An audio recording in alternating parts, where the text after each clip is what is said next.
It's likely that you've already heard about laws passed in Arizona that intentionally limit access to gender affirming healthcare and reproductive care. Today, I want to call attention to SB 1114, which limits access to transparency in mental health care. It's gotten much less attention, but it has the potential to be incredibly damaging to patient privacy and access to adequate care.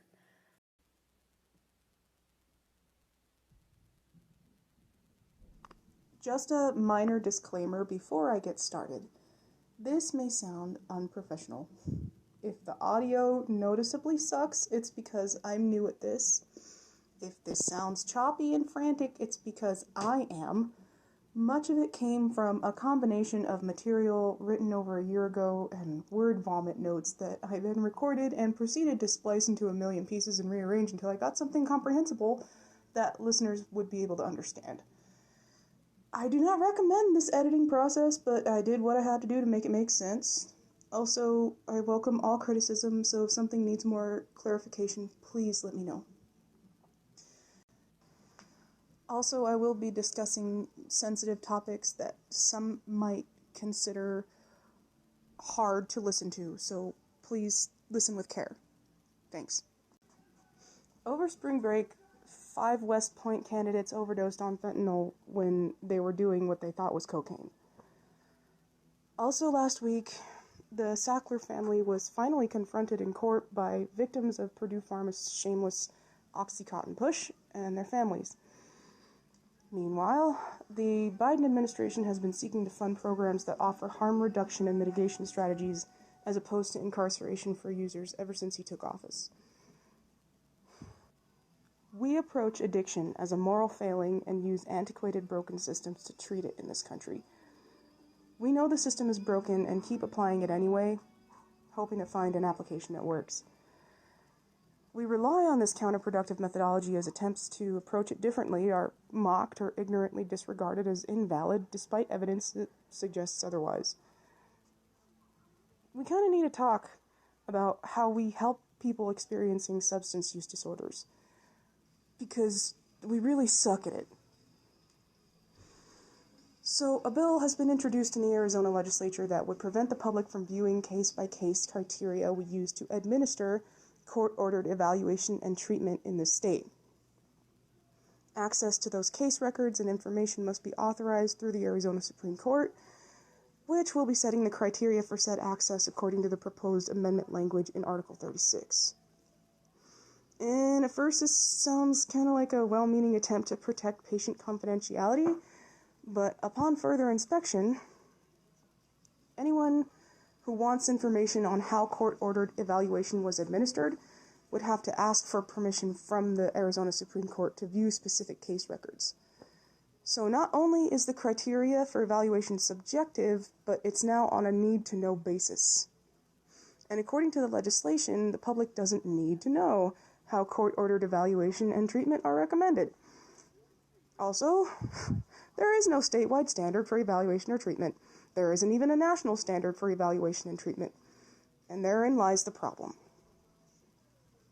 So, no one is advocating for private patient case records to be openly available for public access unless I'm totally missing something here. I'm forced to conclude that the goal of this bill is to make the evaluation and treatment process less transparent, and all under the guise of protecting patient privacy and confidentiality. While, if anything, it would put patients at risk, because the law would purposely make it more difficult to find out how someone ended up subject to court-ordered evaluation and treatment in the first place, regardless of whether that someone is a legal client or a loved one. The legislation would prevent the public from viewing case records or any information about follow-up treatment despite an opaque evaluation process. And there's no model for treatment, there's no standard for evaluation. The public is intentionally kept in the dark. So what do? In the upcoming project, I want to explore and discuss the residential treatment system in Arizona, particularly, and who it's for. We're going to talk about the kinds of people who rely on inpatient care, what kind of care is offered in those facilities, and how individual rights are protected once they're there. So today, I want to tell you a story. My first question regarding residential treatment was, who's it for? And the answer is, marginalized and vulnerable people who are already at a disadvantage. For example, residential treatment is for children, the elderly, and the first group I want to talk about today, people suffering with and recovering from addiction. The story I want to tell you is about my brief experience working in a residential treatment facility for addiction recovery and co-occurring disorders here in Arizona. And this whole ordeal is partly why I wanted to pursue this project in the first place.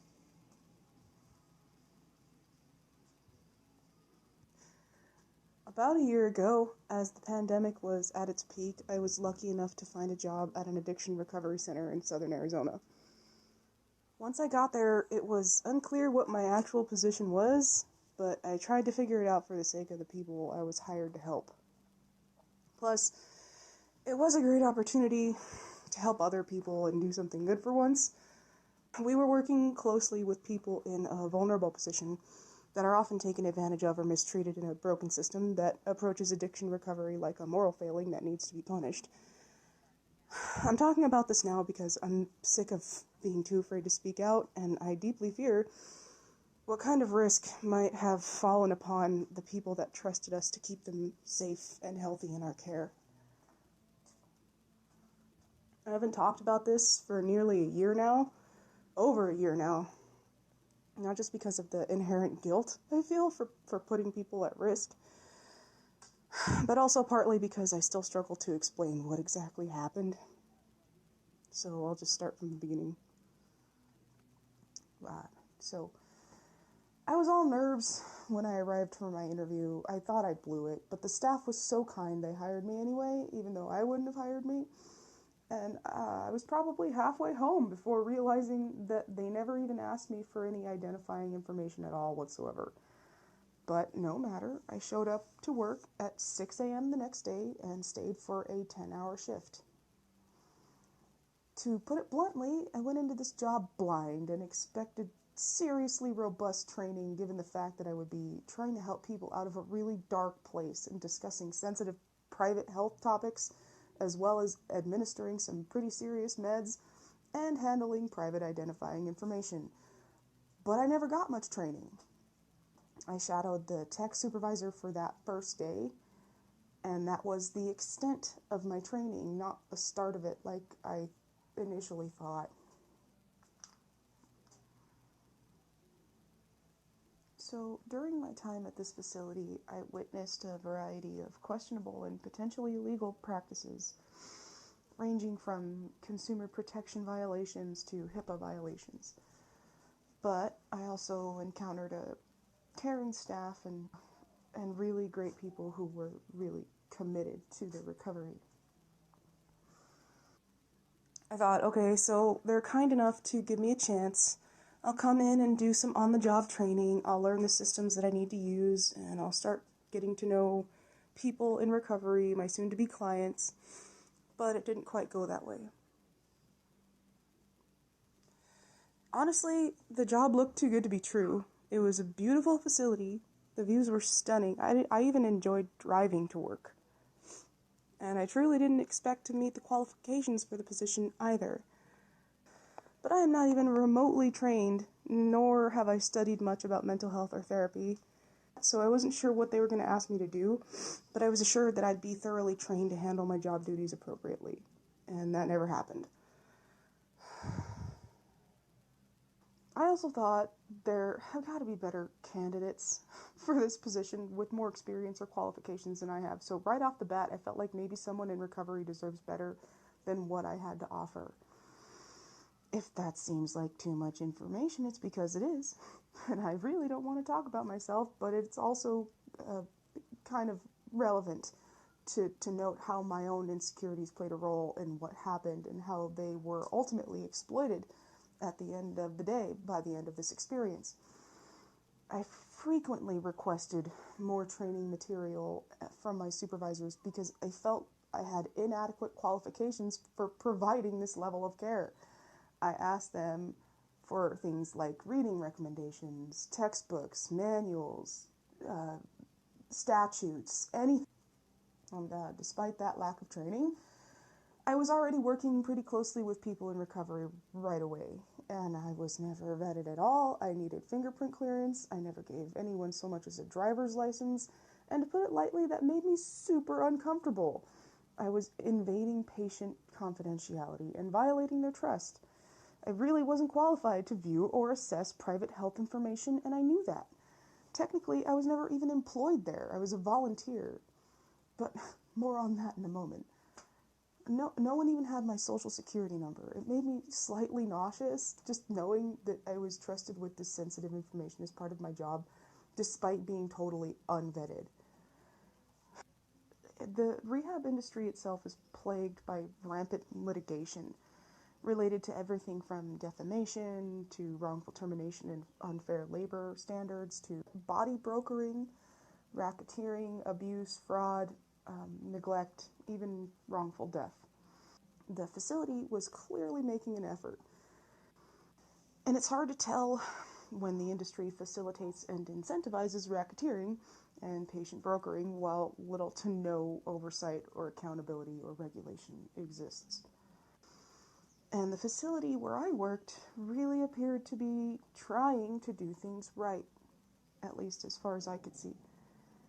It's just that, though, they were still in the process of trying, and their getting on their feet as a new facility is one thing, regardless of how well-intentioned the staff may have been.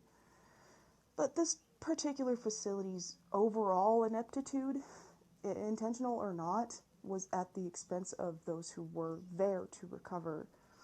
And unfortunately, I contributed to that ineptitude during my brief time there. So at first I was a bit reassured. They were even trying to do some things right that other rehab facilities don't even bother with, or they just get wrong. For example, they do treat dual diagnoses, co-occurring disorders, directly associating mental health with addiction, which is something addiction treatment often fails to do. They also offer a 90-day program, which research indicates has higher success rates than the typical 30-day program. A doctor specializing in addiction medicine is a relatively uncommon specialist for rehab centers, counterintuitive as it may be, but this place had one, which is great. Like I said, the facility was fairly new, and it faces some location-related logistical constraints. For example, the nearest medical center is at least half an hour away. Telephone lines hardly made it out there. The clients made calls on the personal devices of the staff. So we would come in, they would use our phones for 10 minutes at a time twice a week, Wednesdays and Saturdays at 5 p.m. Client rights weren't posted anywhere, which is a legal requirement in a facility like that. There were no phones or internet access, regardless of how much progress individuals made. There were no graduated levels or permissions granted over time, at least not to my knowledge. People only got phone calls twice a week for 10 minutes at a time on the staff's personal phones, and there was no privacy allowed on those calls whatsoever. I got in trouble for letting people stay on the phone any longer. This facility was also in a desolate area for a reason. And not only was it painfully evident that the staff was ill-equipped to do their jobs, but people in a vulnerable place were left to their own devices, pretty much. The location also has somewhat of an infamous reputation in the area for its prior ownership and history. And I could overlook most of that if proper measures were taken to keep people safe and healthy. And I initially arrived under the impression that the best intentions were there and the best interests of my clients were ultimately at the core of the operations of this place. therapies offered were either experimental or strictly AA and NA curricula. There were 2 licensed therapists people could talk to, including one equine therapy specialist. Yeah, we had horses. A lot of people thought that was some silly bullshittery. Others chose the program because of its holistic approach.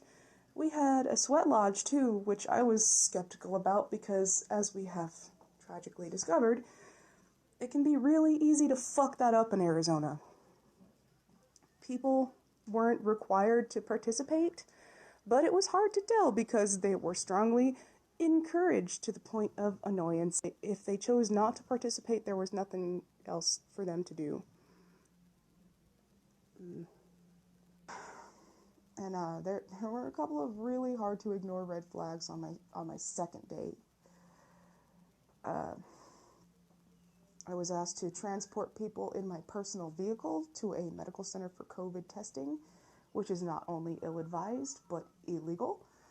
I politely declined, blaming my driving abilities, but I also understood that it may very well be illegal for me to do, and I wasn't about to be held liable.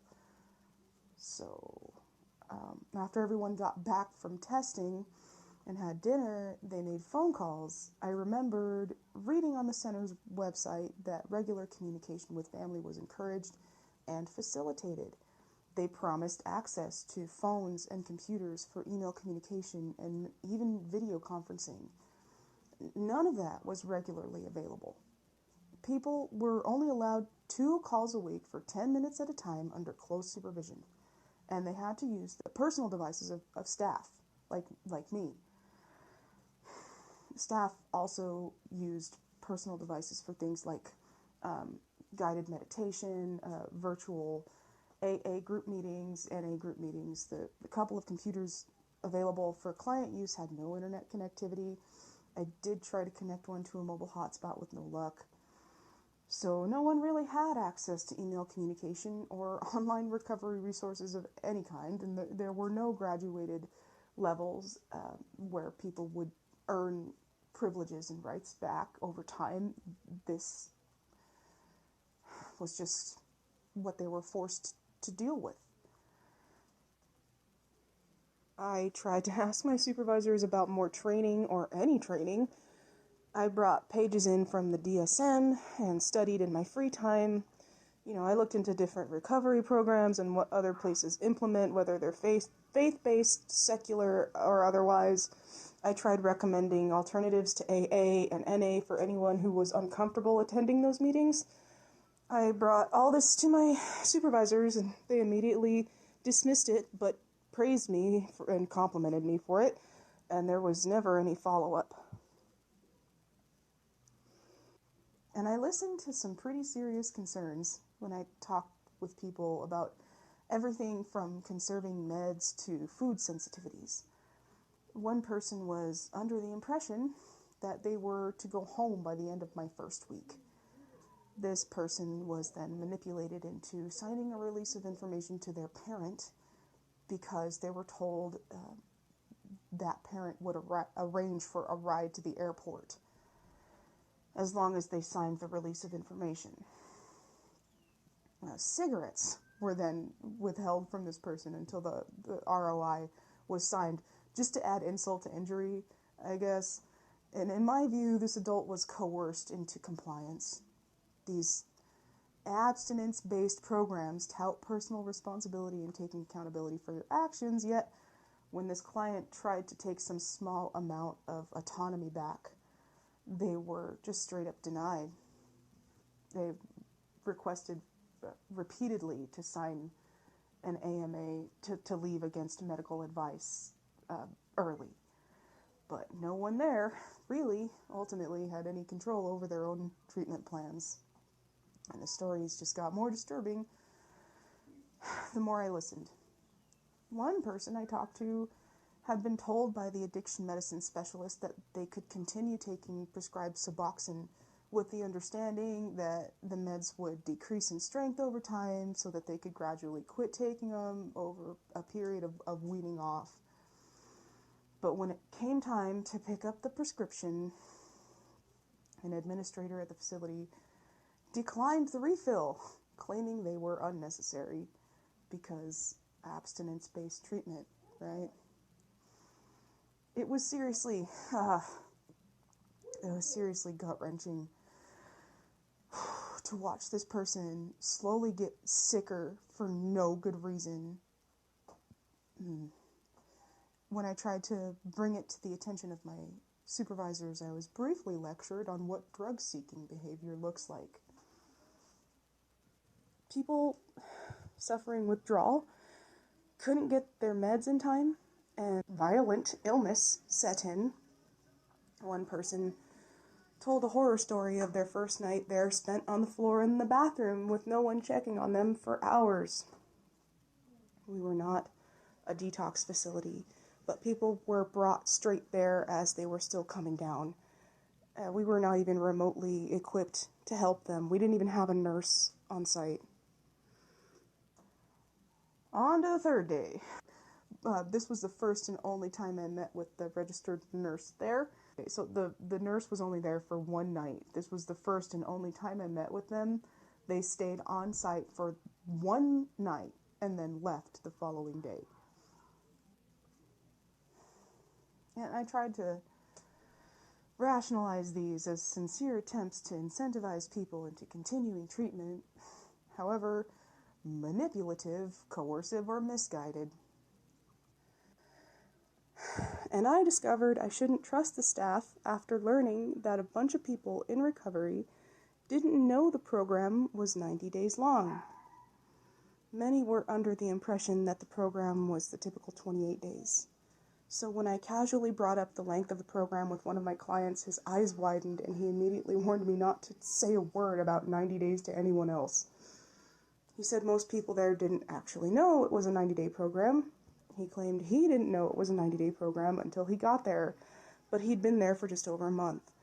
He informed me that many don't realize they're enrolling for that long. But once he got there, they found reasons to extend his treatment. After that, along with all the other questionable things I watched go down, I learned not to trust the staff. It was around that second day that I started listening to clients more than staff. I studied journalism. One key principle of interviewing is background. How can you know what to ask a person if you don't know anything about them? Research would be a prerequisite here.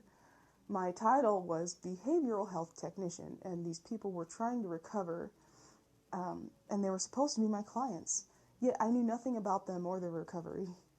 So I just talked with them, smoked cigarettes with them in the smoking area, tried to build a rapport, tried to get to know them. But it was unclear what my job really was, to be honest. I thought, okay, I'll get to know everyone, learn more about their moods, attitudes, behaviors, responses to interactions, the environment, different kinds of treatment, whatever have you. Like, what are their preferences? Meet me where I'm at, right? When I tried to report this information back to my supervisor, I got praised for it and all, but they also made it clear that this was excessive. My effort was excessive. Just monitor, clean up a bit, and put notes in the system at the end of the day. So it became increasingly obvious to me that my job was to babysit. So I felt more and more like my presence was demeaning and insulting to these recovering adults who deserved so much better. It just got worse. I quickly learned to trust my clients more than my coworkers, and the staff picked up on that pretty quickly too. So I tried to tread lightly, but I knew I was going to piss someone off before leaving there. And I was kind of starting to enjoy the job around days 3 and 4. The people there were great, staff and clients alike. I was trying to bring in material and come up with ideas for leading group meetings, but I just couldn't shake this uncomfortable feeling like I was doing something wrong, or the facility was, or both. No one called me to come in over the weekend. I spent some time doing research, and I found out that if phone access is restricted, an explanation must be provided in the client's treatment plans. Everyone should have a copy of their treatment plans. If there is no treatment-related reason for restricting phone access, clients have a right to telephone access between the hours of 9 a.m. and 9 p.m., according to the law in Arizona.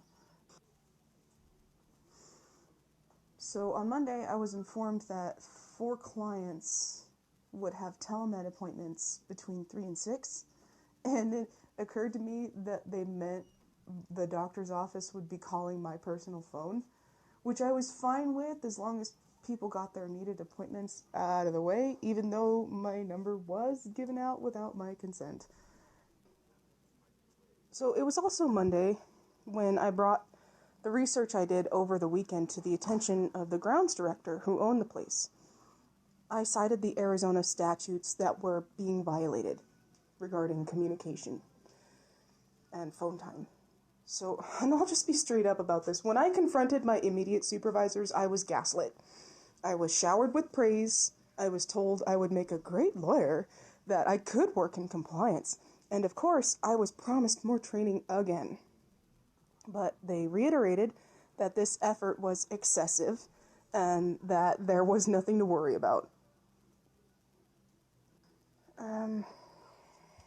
I spent most of my last day monitoring and getting to know one client who was new there and suffering withdrawal symptoms.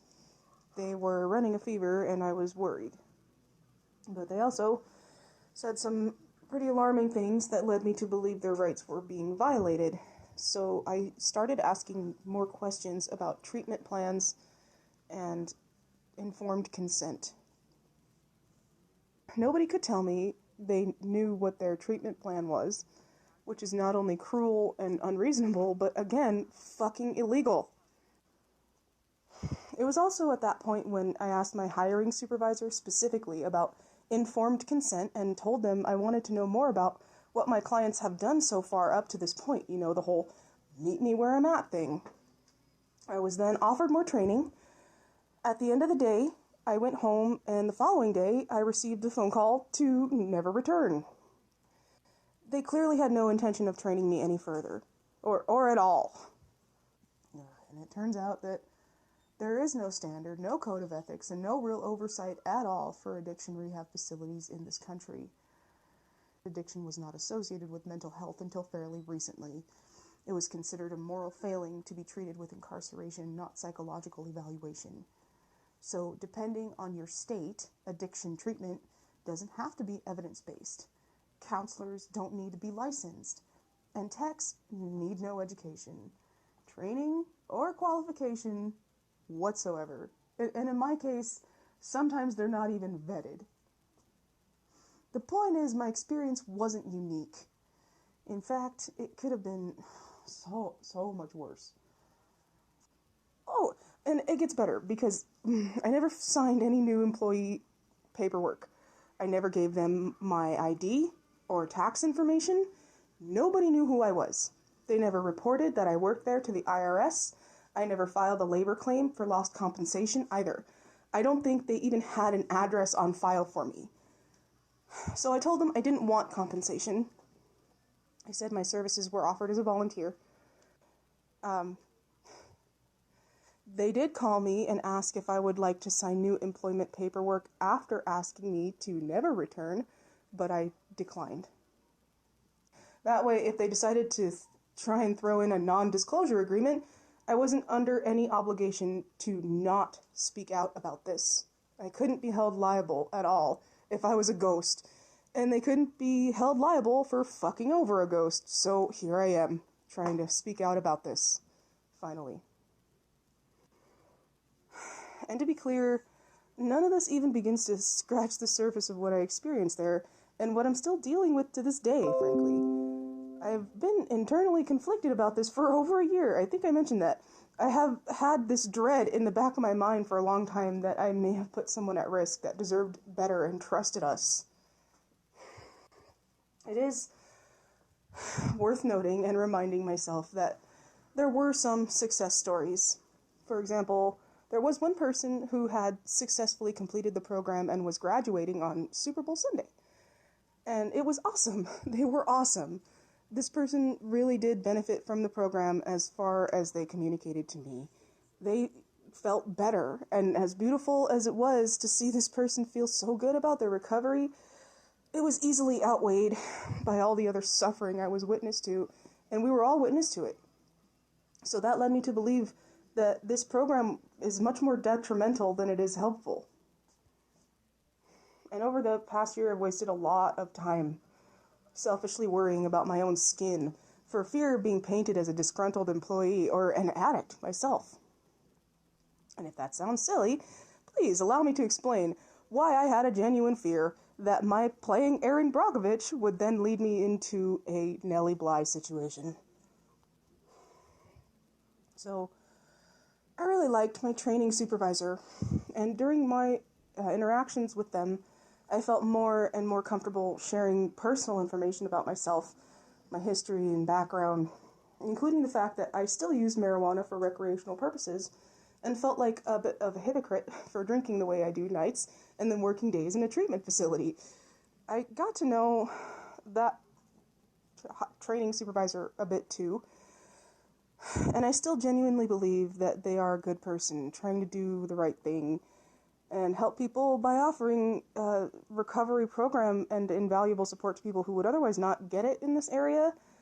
A predatory rehab industry, for what it's worth, doesn't just prey on the vulnerable people it's supposed to help, but everyone involved, including the staff. Anyway, it's relevant because part of the reason why I never came forward with what I saw was for my training supervisor, who lived on site with their family. Although their heart was in the right place, I knew they were engaged in facilitating or complicit in unethical, illegal conduct. I also knew a little bit about their family and their circumstances and what led them to the position. And I felt like they'd been through enough. This person had invested everything they had in life to dedicate themselves to this purpose, as self-righteous as it may be. And I was, supportive of that purpose. I can't deny that they were uninformed, misinformed, or misguided. And I knew that it wasn't their fault. Not entirely, anyway. So I pretty much had to choose between protecting my training supervisor and their family, or doing everything in my power to protect the people in their care, and I fear every fucking day that I made the wrong choice by not coming forward and speaking out about what happened there as loudly as possible sooner. You can't excuse bad morals with self-righteousness.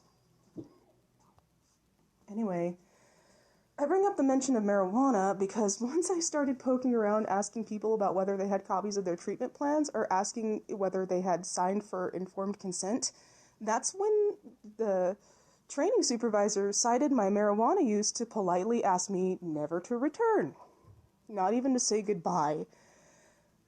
And I would hate to think anyone would be led to believe that I'd abandoned them like that. Not a fucking day goes by I don't think about every single one of those people.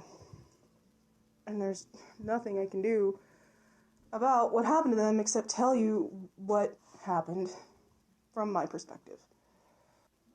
When I got fired, at one point during the text exchange between me and the training supervisor, they even asked me at one point if I was, quote, willing to stay clean for this job. Furthermore, living in a state that allows legal recreational marijuana use doesn't stop employers from practicing their own personal discretion and denying you a job anyway if they don't like marijuana use. Or in this case, my employers reasonably didn't want to risk having it near the facility, and again, this is understandable. I emphasized to them that I would never come to work stoned or use marijuana anywhere near the site, but it didn't matter because that's not why they asked me not to come back. Clearly, it wasn't why they asked me never to return. And look, I'm not trying to paint myself as some kind of moral crusader, but it seems evident through the sequence of events leading up to my departure that they had no intention of keeping me on as an employee after I started asking questions that they didn't want to answer. And I was also accused of spending an excessive amount of time in the nurse's office and in the front office when I was logging notes or researching alternatives to AA. Another thing they didn't like that I would smoke cigarettes in the smoking area with my clients.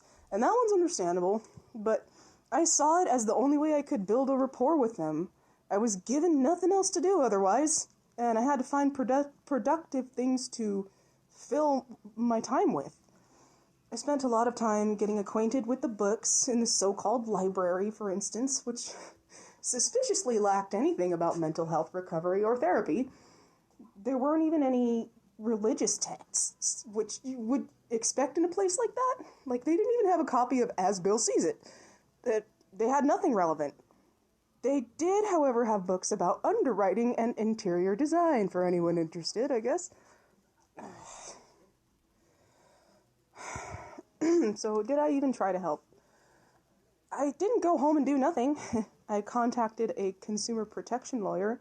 I hit up a local well-known investigative reporter. I filed a complaint with the National Association for Addiction Professionals and let them know people were not getting the services they paid for. I called and left messages with the Substance Abuse and Mental Health Services Administration. I filed a consumer protection violation claim with the FTC over deceptive and coercive practices because of the misleading claims made on the facility's website. For example, the FAQ claimed that frequent telephone communication was encouraged and residents were able to access email communication anytime. If you're considering residential treatment for yourself or for your loved ones, I would highly recommend going through your individual state statutes, finding what your rights are,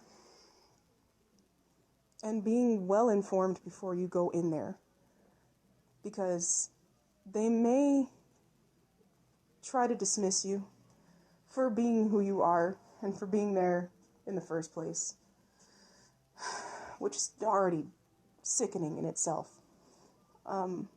But if you know your rights, you can at least defend yourself if you need to.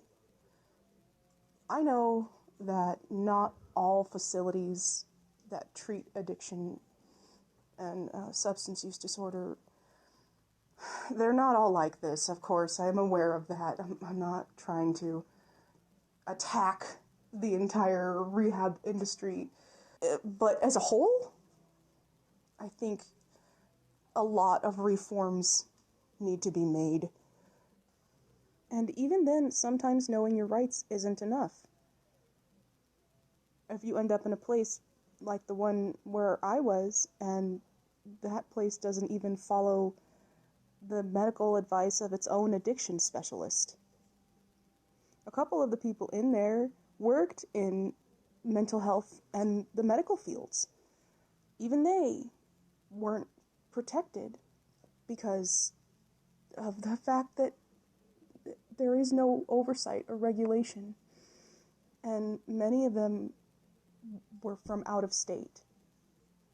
So even if you research the laws in your own state, if you're going out of state for treatment, it's going to specifically apply to that jurisdiction. That means you're going to need to know your rights in each state.